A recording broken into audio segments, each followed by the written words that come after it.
All right, folks, back on the Bossman show here with Martin Sawa, the author, The Other Side of Success, a new book coming out. I have the book right here in my hands, people. Get this book. I have it right here in my hands. Martin has it behind him as well.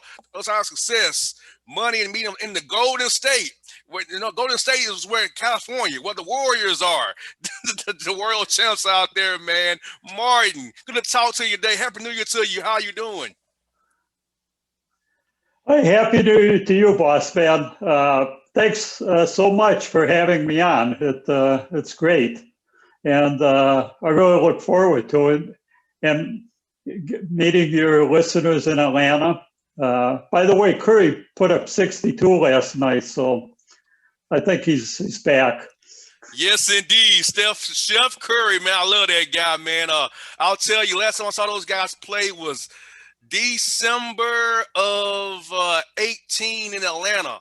They came to Atlanta in 18 and played the Hawks that night, and I saw them put on a show. Beat the Hawks by about 30 points that night.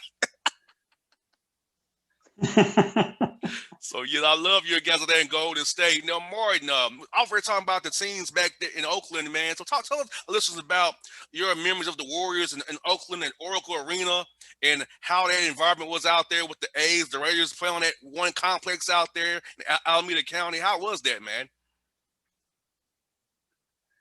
Well, I grew up in a little town in rural Wisconsin, and then went to school and lived in Chicago and briefly in Detroit, and moved out west in 1973.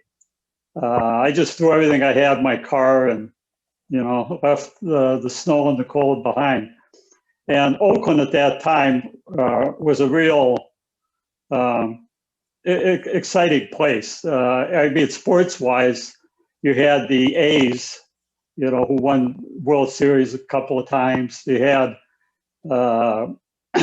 the Raiders, and they won the Super Bowl, and you had the Warriors, and and they won a championship. So there was a lot going on, and the social life in Oakland. I don't know, boss man, if you've been visited much there, but at that time there were bars and restaurants in an area called Jack London Square, Mm-hmm. and that's where I kind of hung out. One of them was called Uppies. It was owned by Gene Upshaw. It was the All-Pro lineman for the Raiders and his brother. So it was a real exciting scene. Most definitely. Now, Martin, you got into commercial real estate. Tell us about how'd you get into that business and give us kind of this perspective as a developer and trying to get projects off the ground. How was that, man? Well, I didn't have a normal, I shouldn't say normal, but what would be typical for someone getting in the business today. I didn't start till really late. I was almost 30. I was in a dead end job, and I just quit one day. And my wife, she just had her baby girl, and I was broke. And so I kind of clawed my way from the bottom. And I was a broker at first, and eventually affiliated with firms in San Francisco, which at that time was sort of the financial center of the West. And eventually started doing bigger and bigger deals, selling high-rise office buildings, shopping centers, technology parks. Then I kind of got bored with that, and I quit one day, Wow. even though I was at the top of my game. Wow. That takes a lot to walk away when you're top of your game. Yeah, well, that's why you got to read my book, The Other Side of Success, to find out why I made that decision. But I then became what I would call an operator, an investor, and I had a business partner who I knew and trusted. So we would go out and buy properties, and I get on the big deals. You need to find other people's money because it takes insurance company or pension fund to kind of swing these things, or a foreign investor. So we would get the money and then we would be the operating partner and we would try to add value and so forth. And then that changed too, where I reinvented myself for the third time and became a developer. And we we had a large project in downtown San Francisco, $400 million. It was a mixed use project, had historic buildings, shopping mall, residential component. And after that, I stepped out of the game again because I wanted just to pursue other things. So that's kind of my short history. It may not be typical of most people who, get in the business today. Now, Martin, what's the difference between commercial and residential real estate? How's that different? I guess there'll be more so with the homes, will be more so residential, and the commercials more like a mall or a plaza or something like that, or high rise. Is that correct? Yeah, it's a simple definition would be you have home sales, that's residential, and then you have everything else, and that's commercial. So it could be a shopping mall, it could be a self-storage facility, it could be a hotel, even apartments for rent are put in the commercial category versus if you owned a condo, that'd be like owning a single family home and that'd be residential. The two different mindsets. Before I got into real estate, I was thinking that I want to get into residential, but I wasn't emotionally suited for that. Commercial, it's more of a business. It's more what the numbers say, and so that I was just felt I was more suited to that. Now, Martin, as we grow from the shopping mall era, like I know certain towns I go to, so I see a lot of malls are kind of desolate. They're kind of empty, and with the boom of Amazon and online shopping, and a lot of these empty malls now. So what's gonna happen? All these empty mall spaces where they was big and selling real big, but now with COVID, the online shopping aspect of it now. How do you see the properties of commercial sales when it comes to malls, restaurants, and places like that, where you can buy stuff online and not have to go to a physical store anymore? Yeah, the COVID is just accelerating changes that were already taking place for probably 10, 15 years, ever since Amazon. Amazon has changed the landscape for a lot of industries, including writing, but it's impacted commercial real estate probably as much or more than any other impact it's made. It's rendered a lot of malls obsolete. And America was really over retailed, at 20 years ago. There was just too much retail space. And you probably already saw then you may have these like malls and they would have two levels. And on the second level would be the tanning salon and things like that. And you couldn't really lease that space, but they just kept building more and more. So Amazon put a lot of these malls out of business, and COVID has kind of accelerated that. So there's going to be a lot of reuse. People are trying to figure out, and it really real estate is location specific. Most definitely. So it depends where it is, and yeah, and these malls will be converted. Some will be converted to maybe data centers, some to warehouses if they work physically, some to other uses. And that'll be one of the opportunities, I think, in 2021 and the years to come, is how you repurpose these retail malls. It's a mall close to my home here in Atlanta where the Duluth is gone, the Macy's is gone, The Sears is gone. Only left is a Penny's. Is the foundational store of the mall, and the rest of the mall is kind of like a suite here, suite there, suite here, suite there, and now they have a gaming place in there now on the second level of the mall. So like I'm seeing it like what you're talking about right in my face, where the mall's kind of just fading away. The big foundational stores are gone, but the restaurants still out here. All the others like the T-Mobile cell phone companies, but the actual mall, the financial stores are gone now. Yeah, and there's hundreds or thousands of these across the country, and they're struggling. And what happens? Major tenant leaves, like the Macy's or the Penny's, but they may be on a long-term lease. They're still obligated to pay the rent. So the owner of the mall can still pay the mortgage from the holdover rent paid by these large tenants. But then he starts losing the small shops, and then the small shops move out, and the gaming things come in, or batting cages or whatever, and it's just on a downward spiral. And when he's no longer able to pay the mortgage, he gives it back to the bank, and then they try to find a developer, and it may be able to be reused, or it may be a scraper, and you wind up building apartments for the value of the land. Wow.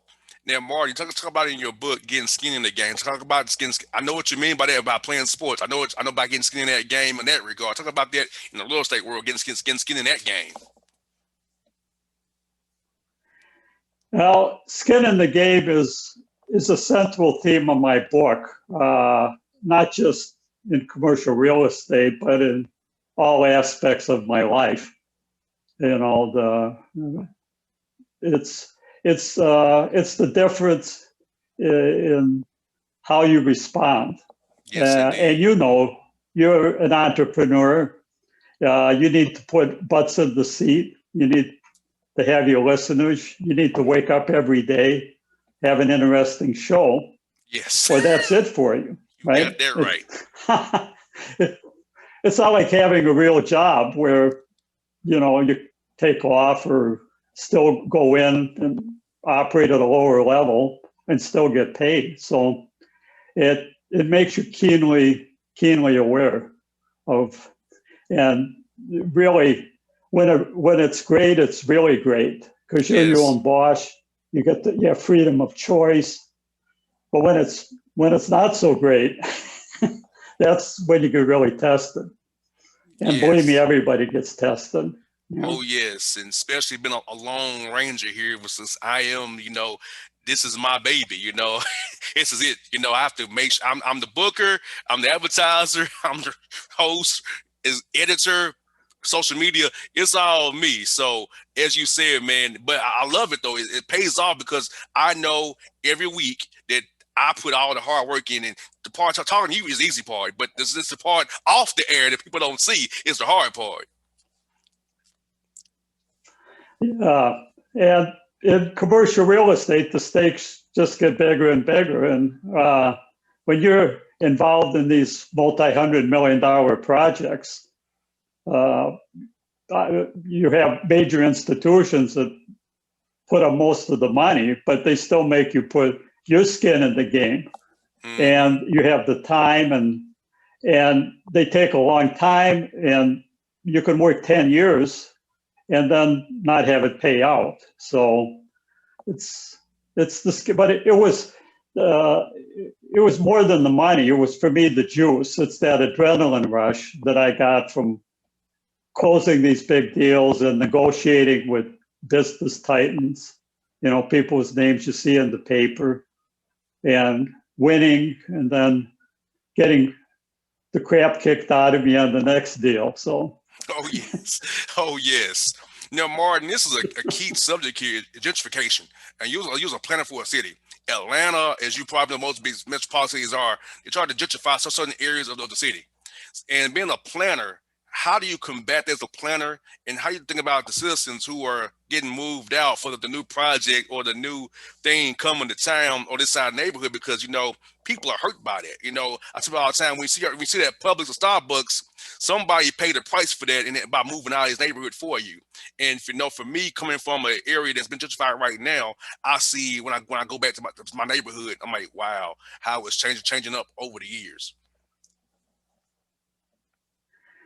Yeah, and this is such an important topic, and it changes with time and one's kind of perspective. And you can't put toothpaste back in the tube.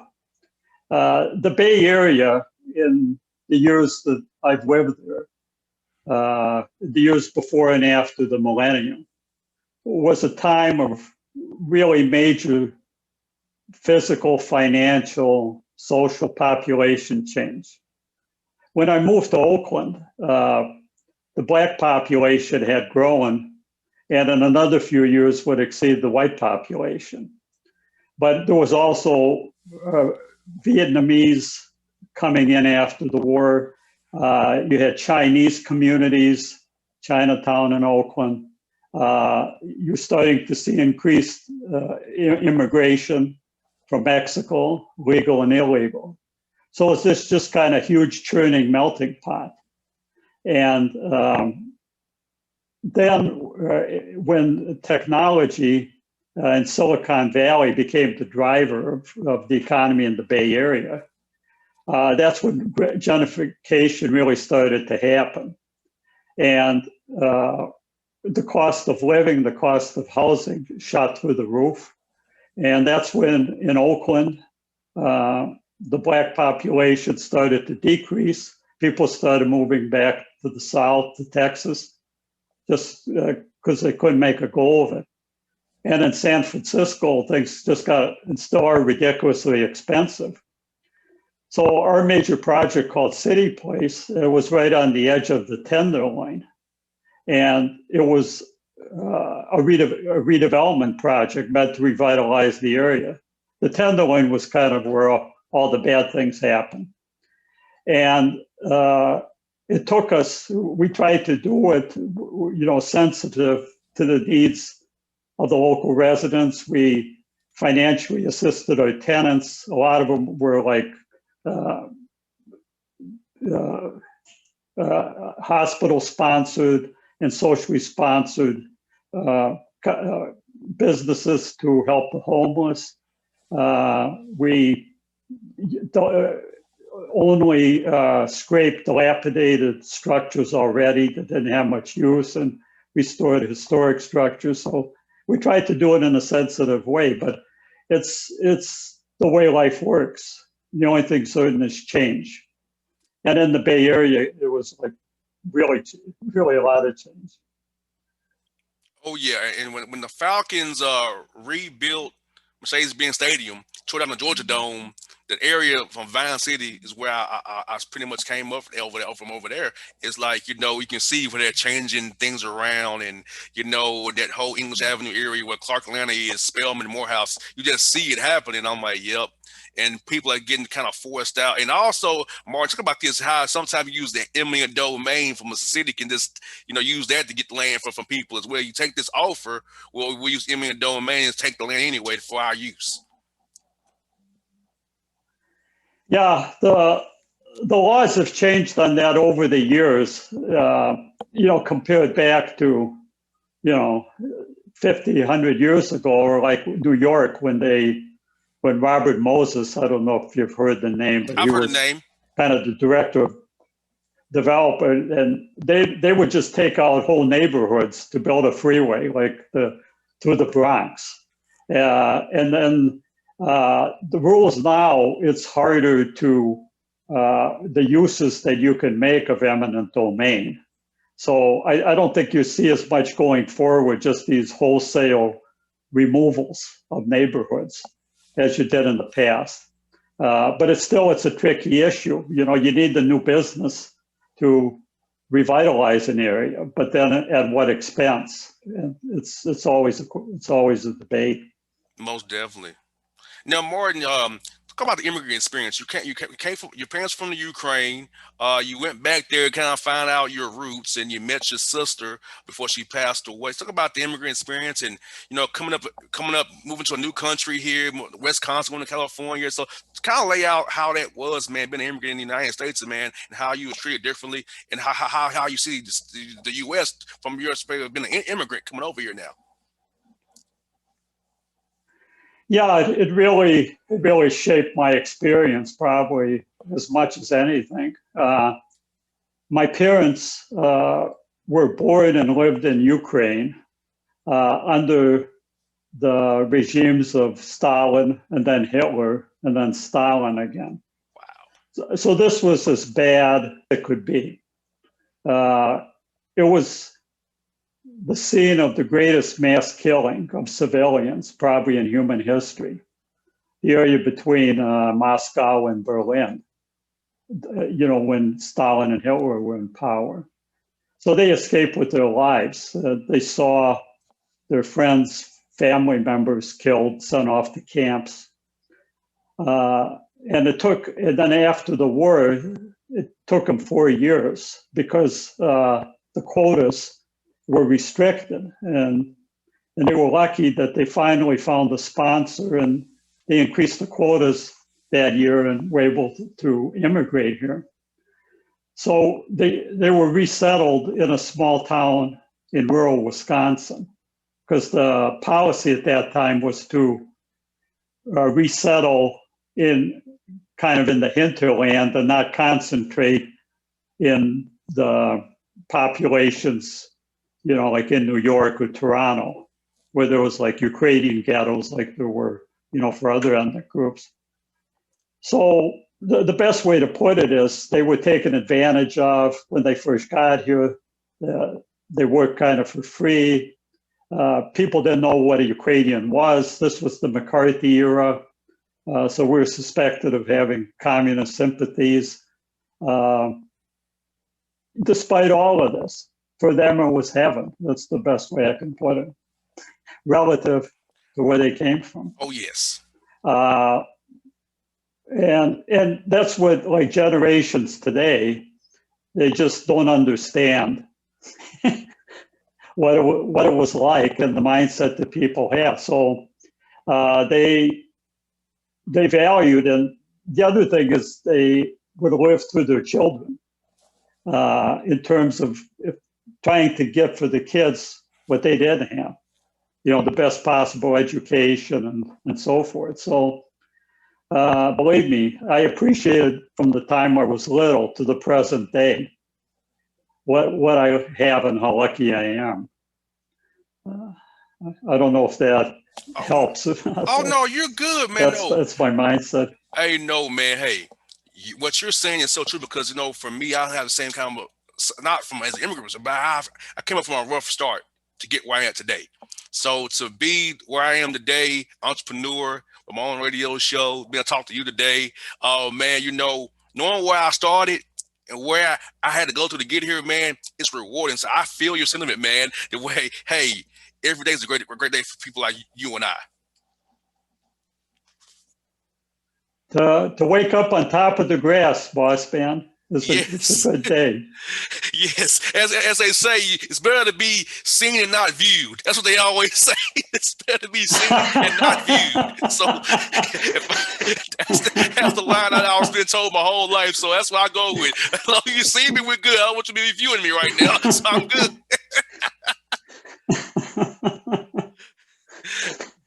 Now, Maury, now you've dated interracially your whole life, man. So tell us about that, because in the South here, that's still kind of frowned upon in some parts of the South. Now, in Atlanta is okay, but parts of the South down here in the South of the United States, that's kind of an issue for some people still. So, how is it for you dating interracially and learning a different culture from your own and intermingling and mixing that way? Because I feel like it's a great thing, man, that you had the experience.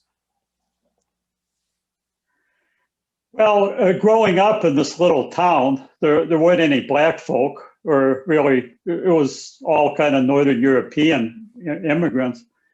So when I moved to Chicago in 1968, fresh out of high school. And that's when I sold Fuller brush products door to door. There was a lot going on. There was the Martin Luther King Jr. Was assassinated like several months earlier, so the whole West Side was like burned out. I mean, the rise of like 20, 30 people killed and probably 2,000 homes and businesses destroyed. It was, and then there was the Democratic National Convention in a couple of months. So it was kind of chaos. And while I went to school there, I did some community-based work with the Disciples Street Gang on the West Side. And they're not like the gangs today. They and the Blackstone Rangers on the South Side, they'd have 10, 15,000 members. So it was, that was my introduction to urban living. And then I moved to Oakland in 73 and still didn't date interracially. I had a girlfriend who I was going with who moved out with me later from Wisconsin.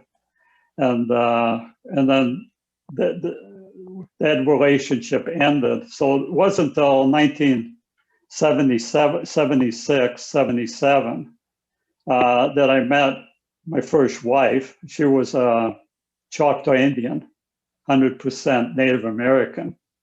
We met at a bar in Jack London Square. Wow, and right kind of hit it off.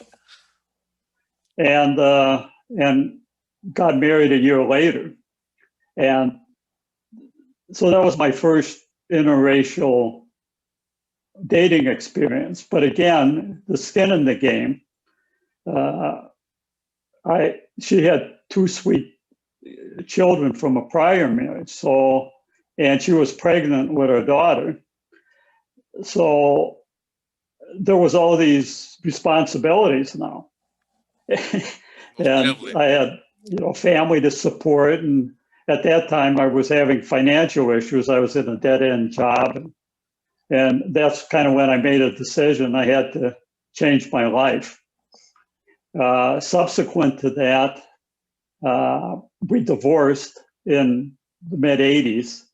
And then I dated. And again, if you could picture Oakland now and the clubs, it was like it was a really great scene. And most my friends socially at that time were either the extended family from my marriage to Wanda or people I had met. And eventually I married Anita, who was a Black woman. She grew up in the rural South, on the outskirts of Mobile. And that relationship, she was a charismatic woman on top of that. And none of the women I married were shrinking violets. If you could picture, a confident woman with Southern values. And, she calls it as it is. Yeah. So, and then that marriage ended with her passing. And then my third and final marriage was to Virginia. And she was also, grew up in the rural South in the Macomb area near Jackson, Mississippi. And again, made herself and succeeded. And it's been a great experience. It's been a great experience. And Martin, how was it trying to learn about the difference between the races, between like a full-fledged Native American versus a Black woman, and you've been Ukrainian from European descent? So how was it trying to mend you all's backgrounds together, learn about one another's backgrounds? Well, that's the key feature when you're in an interracial relationship. It's not like some stereotypical views that one race predominates or superior to the other. We had our life experiences and we learned about in detail and day to day what those experiences were. and how you deal with people and treat people. And kind of the operating philosophy through the years that I had was no matter what race the person is, and this isn't just in love, but in business, I dealt with, a lot of foreign investors. I dealt with Chinese and the Japanese, the height of their investment in the 80s, and the Israelis and, Russians.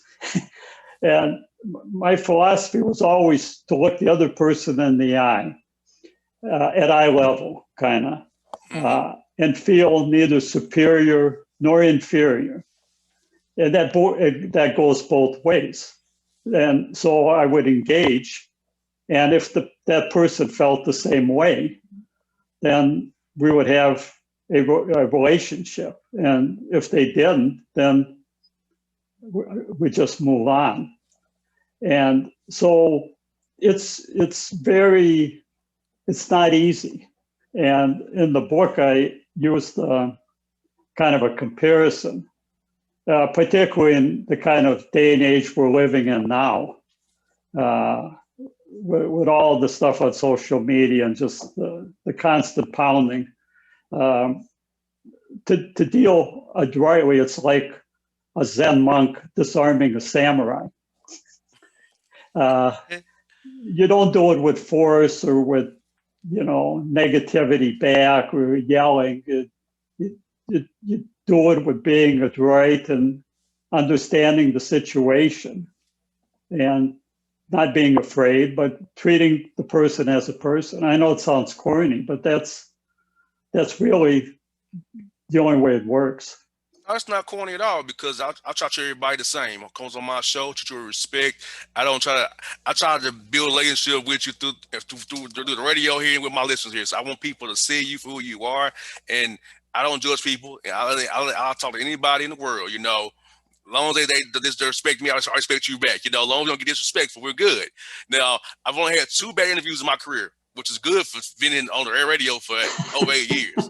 Then the 2 I had that were bad. But for 8 years, man, it's pretty good. So people to be about you. Anybody has a story I want to share with the listeners, audience here in Atlanta, so they can hear about it and grow from it. I want to help people grow at my radio show, educate them, entertain them, and empower them with new content. That's what I want to do here in the show. And I think it's great that you say that, Martin, because treat people as people. That's a great thing to take away from this interview. Like, treat people as people because we all bleed the same blood. We all as people. Let's treat each other as such. Yeah. And it's, in Ukraine or in any part of the world, it's the same. You have people with differences. Sometimes it's visually apparent, like in skin color. Other times it could be just 2 ethnic groups that look alike. But there's always differences, and you have to deal with the differences, and it's how you respond. And so, most definitely. Now, Martin, talk about this, man. You grew up in being a Catholic. You left the church. You came back to the Catholic Church. So, talk about that journey of religion, spirituality, going from going and being brought up into it to leaving and coming back to it, and what brought you back to the Catholic Church there. Well, I grew up as Roman Catholic.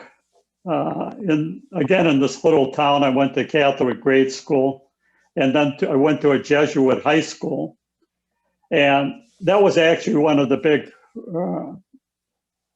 experiences of my life. I learned far more in high school than I ever did in college or later from an academic standpoint.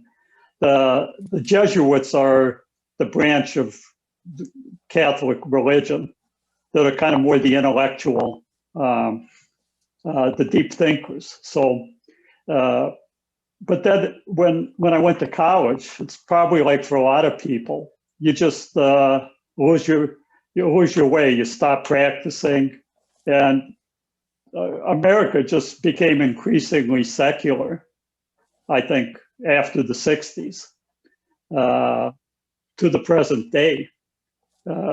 So it wasn't until I met my second wife, Anita, who was religious.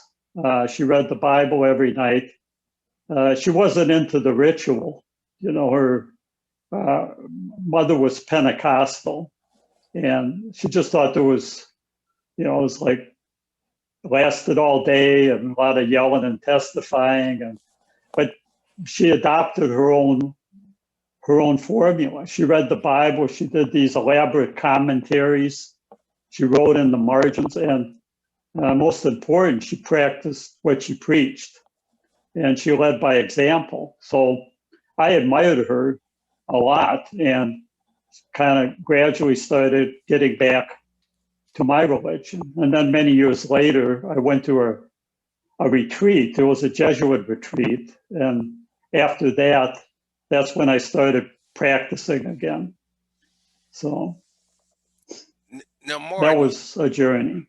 and I also read where losing your second wife, and learning how to cope with loss and grief. I know I've lost people close to me and having to deal with that. So, how did you cope with losing someone that meant so much to you, and trying to overcome and keep pushing forward after losing somebody that meant so much, brought you back to religion, and helped you in so many ways? Well, there's a saying that if life doesn't get your attention, death will. And I think death, it's such a huge thing, and it depends so much on the nature of the relationship and the age and other factors of the person that dies. So this was not only my wife, but my spiritual mentor. And it wasn't a long illness. She literally dropped dead one night. So there was no last words. There was no saying goodbyes. There was nothing. And that it just affected me briefly. I considered suicide for a while and tried to find how to cope with it. I went and saw a psychologist, but that didn't work. And then I started just doing my own research and tried different things. But the thing that made the biggest difference was my interaction with a psychic medium whose name is Mary Jo. And I know a good segment of your listeners now are going to start rolling their eyes. And I'm not here to tell people, what they should believe or not believe, because I was a skeptic for a long time.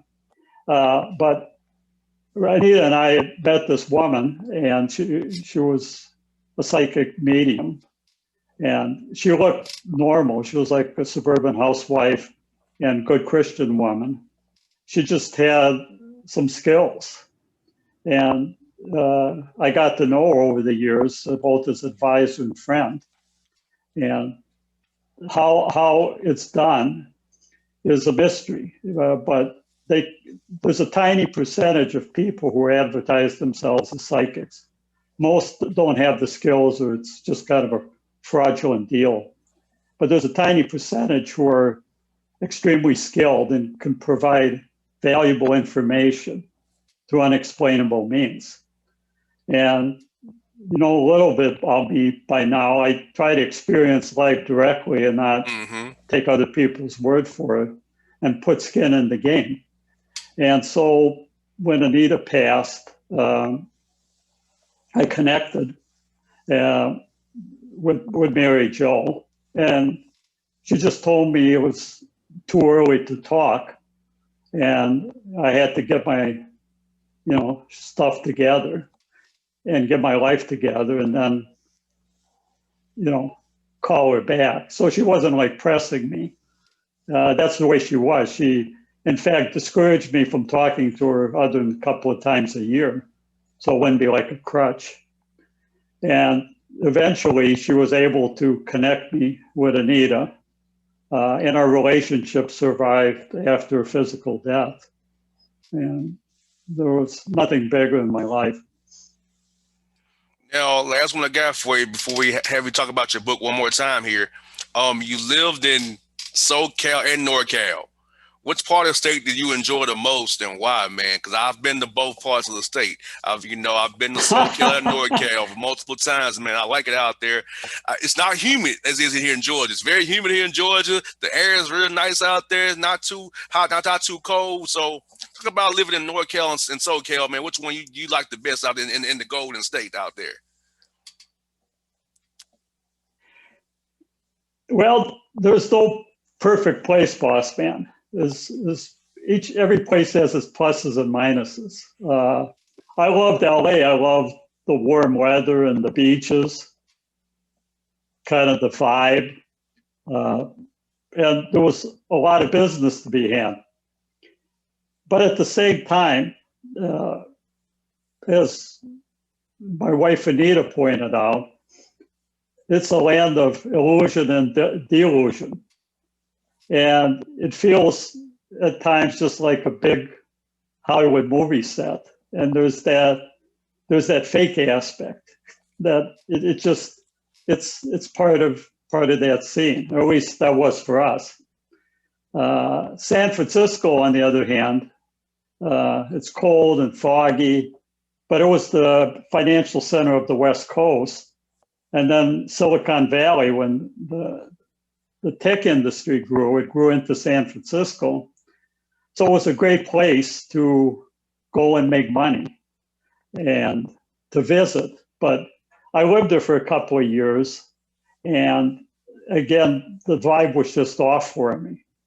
It's not a great place to raise kids. And at that time, my daughter was like at a really formative age. She was like 6, 7, right after our divorce. And it had then and probably still has the lowest percentage of households with children of any large city. So I just didn't like the vibe. And so I've always, when I lived in the Bay Area, would live in the East Bay and Oakland, or lived in Piedmont, Berkeley. Just the folks were a little, it had a working class reputation. And the folks just seemed to me a little bit saner. So, Most but definitely. again, it's pluses and minuses. Most definitely. Now, Mark, if I listen here, tell them how they can get your book that I have in my hand right here and right behind you as well. How can they get your book, and give them that one last pitch to go out here and buy this book, man, and learn more about the other side of success, man. I want them to buy this book, Bob Martin's book, but I'll let them tell you a little bit more about it for you so you can go out and get it after this interview airs. Yeah, so the book is called The Other Side of Success, and the subtitle is Money and Meaning in the Golden State. And as you could probably tell by now, it's not just a business bio, but it's a memoir that gets pretty raw and personal and tries to be as real as you can.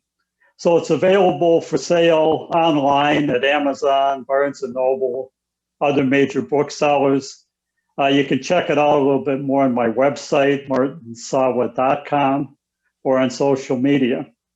And for your listeners only, boss man, I give an ironclad guarantee that if they buy it and don't finish it and don't like it, I'll give them their money back. That's a special deal today only. Gotcha.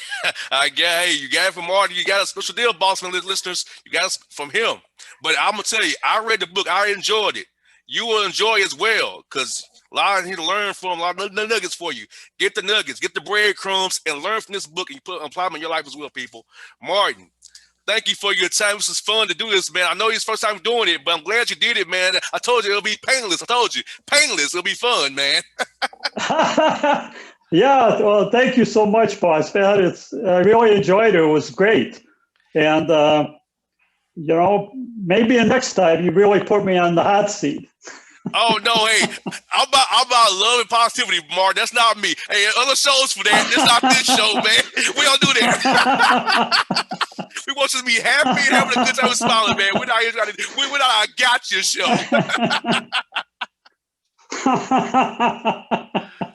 Yes, okay.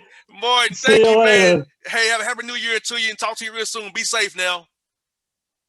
Same to you. All right, now. See ya. Bye. Bye now.